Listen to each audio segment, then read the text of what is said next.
उत्तर प्रदेश में कितना हो रहा है और कितना विश्वास पैदा किया है आपने। आप एक्सपर्ट हैं। जो अंग्रेजों ने किया, जो अंग्रेज करते रहे कि बांट के राज करो, आपने बांटा और राज किया। कभी हिंदू और मुसलमान को बांट दिया, कभी बांट दिया हमें और हमारे भाइयों को।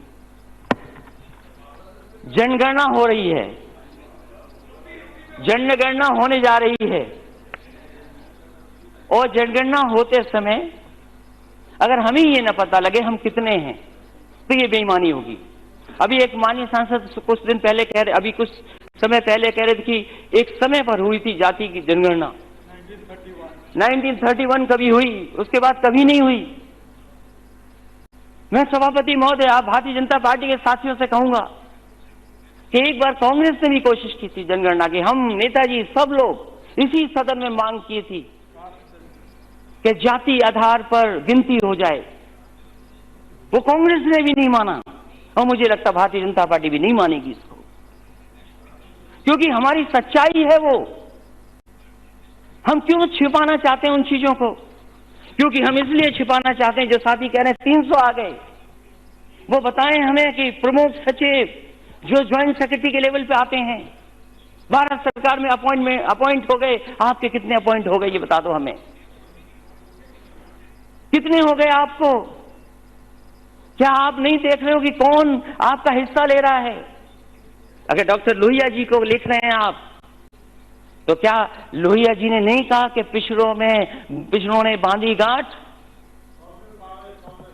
100 में पावे पिछड़े 60? बताओ, हमारे लोग जानते, सब जानते हैं, तो कहां रास्ता भूल गए आप? और जो बात विकास की कर रहे हो, मैं तो सदन के सामने कहता हूं कि समाजवादी सरकार में देश का सबसे बेहतरीन एक्सप्रेसवे बना। मैं उस समय भी कहता था, आज भी कहता हूं, हमारे सांसद चले उस पर, और जो चलता है वो बिना तारीफ के आगे बढ़ नहीं सकता।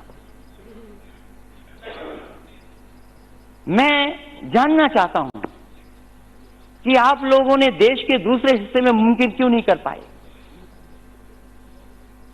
आप दूसरे हिस्से में क्यों मुमकिन नहीं कर पाए? मुझे याद है उस समय के सर्विस ट्रांसपोर्ट मिनिस्टर माननीय गडकरी जी मुझसे मिले थे। उन्होंने कहा कि हम भी बनाने जा रहे हैं।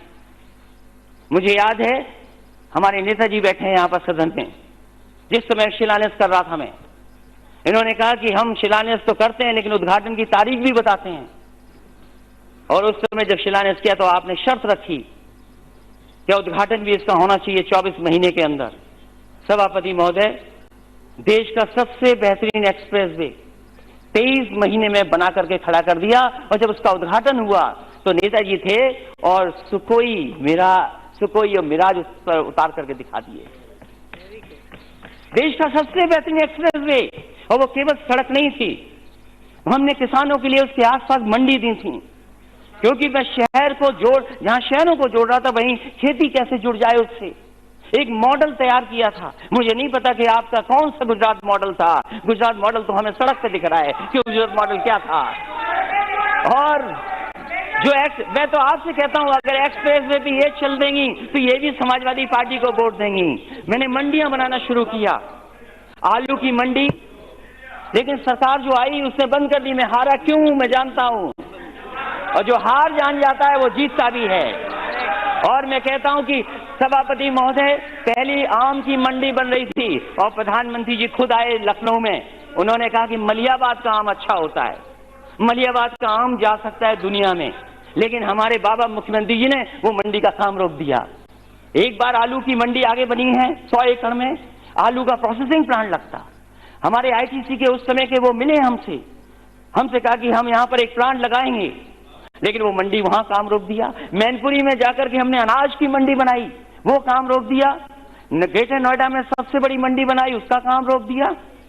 और फिर परफ्यूमरी, हमारे क्षेत्र कन्नौज, जहां का इत्र दुनिया में जाना जाता है, वो परफ्यूमरी का पहला प्लांट लगाने जा रहे थे, वो भी बंद कर दिया। और इन्वेस्टमेंट मीट हुई, 3 लाख के एमओयू साइन हो गए, आया जमीन पर कुछ भी नहीं।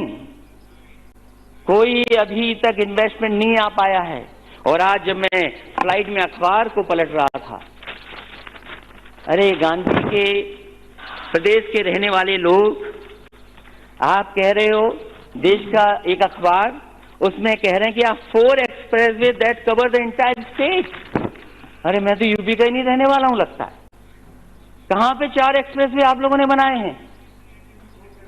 डिफेंस एक्सपो में कह रहे हैं आप 4 एक्सप्रेसवे बनाए, और मैं यकीन कहता हूं, यकीन दिलाता हूं, ये सब वही हैं जो समाजवादी सरकार में शुरू हुए थे या दूसरे हमारे साथियों ने शुरू किए थे। आपका कुछ भी नहीं है। और जिस रिवर फ्रंट पे आप अमेरिका के राष्ट्रपति जी को ला रहे हैं, एक बार चीन के राष्ट्रपति को लाए थे आप, एक बार मैं 2 बातें खत्म करूंगा सभापति महोदय, और मैं समाप्त कर दूंगा। प्लीज प्लीज समाप्त कीजिए। आई नो मुझे पता है महोदय, मुझे पता है। कुछ दिन पहले चीन के राष्ट्रपति आए थे, एक झूला झूल रहे थे रिवर फ्रंट के ऊपर, और उसके बाद सुना है कि कोई और भी आ रहा है। लेकिन मैं यकीन दिला सकता हूं सभापति महोदय, वो रिवर फ्रंट कुछ भी नहीं है जो लखनऊ की राजधानी पे गोमती के रिवर फ्रंट पर बना हुआ है, कुछ भी नहीं है। मैंने देखा और मेरा मन नहीं किया उतरने का अहमदाबाद में। मैंने कहा कि क्या उतरूं मैं इस पर।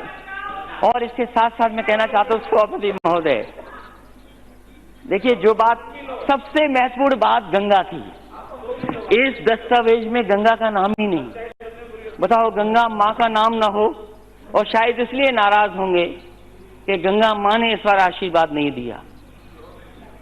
मेरे लिए बहुत सारी माएँ हैं, धरती माँ है हमारे लिए, भारत माँ है, गंगा माँ है।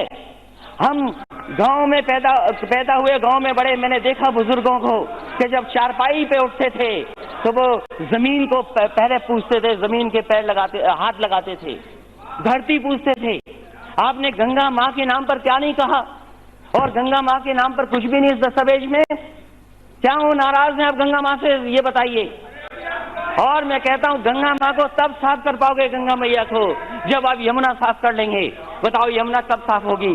बताओ काली नदी कब साफ होगी? और केवल गंगा माँ नहीं, भारत की नदियां कब साफ होंगी?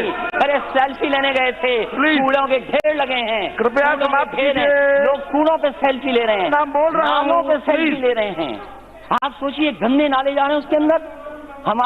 हमारे यहाँ लोग सेल्फी ले लिए नाले के साथ, कहा कि नाला खत्म हो गया, हम नाला नहीं है। चलिए इसलिए धन्यवाद जी। जिन लोगों ने गंगा माँ को भुला दिया, जिन्होंने गंगा माँ को धोखा दिया, मंत्री, और गन्ने का, ठीक है, तो गन्ने के क्षेत्र के हैं, गन्ना भूल गए आप, और भगवान विष्णु को पढ़ते रह गए।